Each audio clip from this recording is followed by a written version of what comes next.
Hello, friends! In this episode, I will tell you an incredible story about how one family rescued a wounded fox, and after some time, the parents were shocked to find how the fox paid them back for his salvation. My husband and I love nature, and often when we have an opportunity, we choose to go to the countryside and enjoy the fresh air.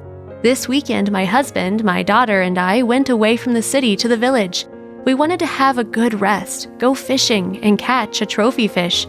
The places we were planning to go, I had known since my early childhood.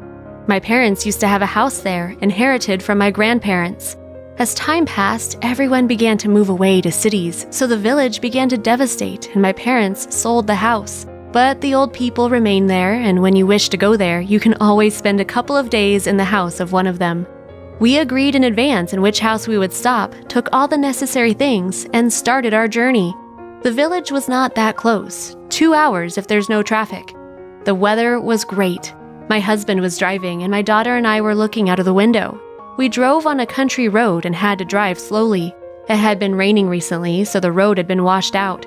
My daughter fell asleep, and I was ready to start dozing when my husband suddenly stopped. I opened my eyes and saw that he unfastened his belt and got out of the car. And then I looked at the road. Covered in mud, an animal was laying on the side of the road. It was so dirty that it wasn't even clear what color it was. I also unfastened my belt and went out. Having stepped closer, I realized that it was a fox. He seemed to have been recently hit by a car. The country road was so wet, and if you didn't care about your car, you could drive fast. But how could you leave an animal dying alone here? Sometimes I can't understand people's actions. Poor animal! His eyes were opening and closing slowly. His chest was barely moving, but he was still breathing. However, his state was deplorable. My husband and I didn't know what to do and kept standing and looking at the animal. At that moment, the car door opened and our daughter jumped out, ran past us, sat next to the fox, and started patting on his head. "Honey, we can hardly do anything here," her father told her. Then our daughter looked at him. It was the first time in our life when we saw her with such a serious adult look. She said she wouldn't leave the fox here, and she was certainly not joking. The nearest town was quite far away. We decided to take him to our village and hoped that someone would maybe be able to help there. I took a blanket out of the car, and my husband carefully laid the animal on it, wrapped him up, brought him to the car, and put him in the back seat. My daughter climbed in too. She laid the fox's head on her lap, and we set off. If we were able to help the fox, then we couldn't lose precious time. We drove along the dirty road as fast as the road allowed us. Our daughter persuaded the fox to wait a bit, as good people would help him soon. But the fox was just laying there and staring into nothingness. It was evident that the animal was very sick. Once he even vomited on the floor of the car. When we finally reached the village, we stopped at the first house in which we saw people. The light was on and the stove was burning in the house. My husband ran out of the car and knocked on the gate. After some time, we heard the door opening and an old man came out of the house. He quickly realized what was happening. He was standing and thinking, scratching his head, and then told us to go to the herbalist old woman. She was the only one who could somehow help in this situation. She lived on the outskirts of the village. When we arrived at her house, she was sitting on a bench and sorting out some bundles of herbs. "Please, can you help us? We were sent to you because people said that only you could help." I showed her the poor animal. The woman looked at him and said, "Bring it to me." She collected her bundles and went to accompany us into the house. The hallway smelled of medicinal herbs. Wisps with Ivan tea, calendula, and other unknown medicines were hanging everywhere. She cleaned a small table by the window and pointed at it with her hand. "Put it down." My husband laid the animal on the table and the woman began to examine it. The fox had a broken paw. Most likely his lungs also had some problems, and he had probably a concussion because he was so sick. "It's good that you brought it to me. You managed to do it on time. Now go away. Bring me clean water from a spring nearby and leave it in the hallway. And come to me in a couple of days." Of course, we were surprised that the old woman was so confident in her words, but decided to listen to her. After all, we had no other choice. We took water containers which stood at the house entrance. In general, I got the impression that the woman had been waiting for us. It seemed that she knew that we would visit her, sitting on a bench and completely not surprised when we arrived. She had even left a water tank at the entrance. Well, maybe I'm just making this up, or maybe people were coming to her so often that she sent people for water by way of a thank you. We went to the spring. It was not easy to find it as it was closed in the bushes. We didn't think about what we would do if the fox recovered, but we hoped for it very much. We took water, left it where the old woman said, and drove off to settle in our house. The whole night we couldn't rest. We were sitting on the veranda and wondering how the fox was doing, if everything was fine with him.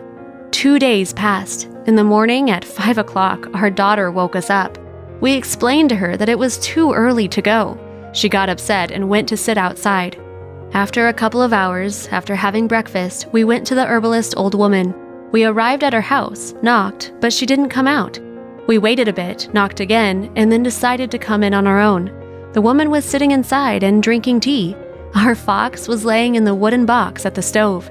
"You came just on time. Come on in, we'll drink tea. I need to tell you something."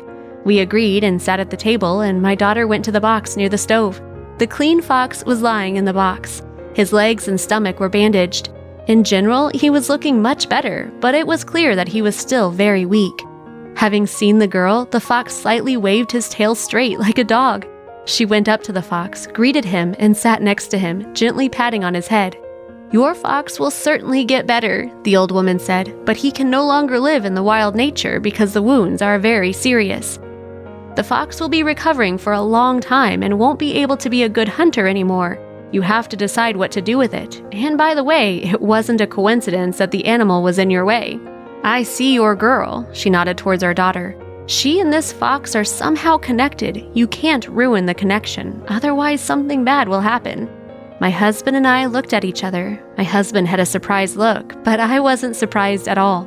This old woman immediately seemed to me not that strange, but there was a feeling that she could predict some things.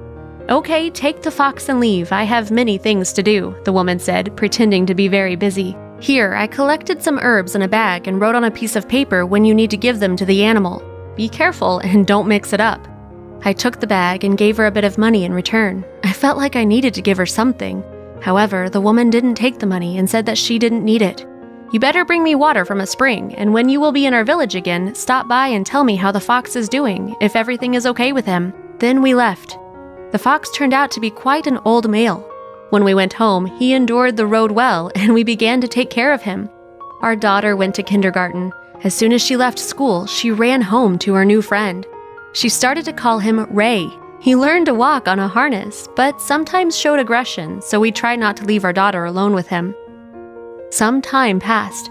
We decided to go to the village again, but now we had Ray with us.